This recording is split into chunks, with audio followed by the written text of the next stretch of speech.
হজরত ইবনুল আমর রাজিয়াল্লাহ তাআলা এক সময় বাজারে ছিলেন। যখন নামাজের সময় হইল তখন দেখিলেন হঠাৎ সমস্ত লোক নিজ নিজ দোকানপাট বন্ধ করিয়া মসজিদে প্রবেশ করিল।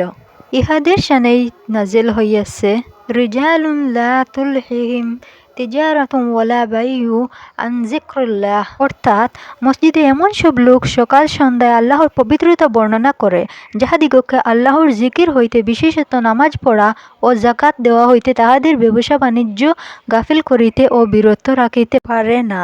যেহেতু তাহারা এমন দিনকে ভয় করে যেদিন অনেকেরই অন্তরাত্মা এবং চক্ষু উল্টিয়া যাইবে। হজরত ইবনে আব্বাস রাদিয়াল্লাহু তাআলা আনহু বলেন, তাহারা আপন আপন কাজ কারবারে লিপ্ত থাকিতেন সত্য, কিন্তু যখনই আজানের শব্দ কানে আসিত তৎক্ষণাৎ তাহা সব কিছু ত্যাগ করিয়া মসজিদে চলিয়া যাইতেন। অন্যত্র বলেন, তাহারা ব্যবসায়ী ছিল সত্য, কিন্তু তাহাদের ব্যবসা তাহাদিগকে আল্লাহর স্মরণ হইতে বিরত রাখিত না। হজরত ইবনে মাসউদ রাদিয়াল্লাহু তাআলা আনহু কোনো এক সময় বাজারে থাকাকালীন দেখিলেন আজান হওয়ার সাথে সাথেই সমস্ত লোক আসবাবপত্র ছাড়িয়া মসজিদে রওনা হইল।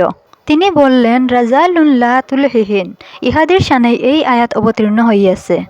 একটি হাদিসে বর্ণিত আছে, কিয়ামতের দিবস যখন সমস্ত মাখলুককে একত্রিত করা হইবে তখন ঘোষণা করা হইবে, ওইসব লোক কোথায় যাহারা দুঃখ কষ্ট এবং দৈন্য সর্বাবস্থাতেই আল্লাহর প্রশংসা করিত। তখন ছোটখাটো একটা জামায়াত উঠিয়া বিনা হিসাবে বেহেশতে প্রবেশ করিয়া যাইবে।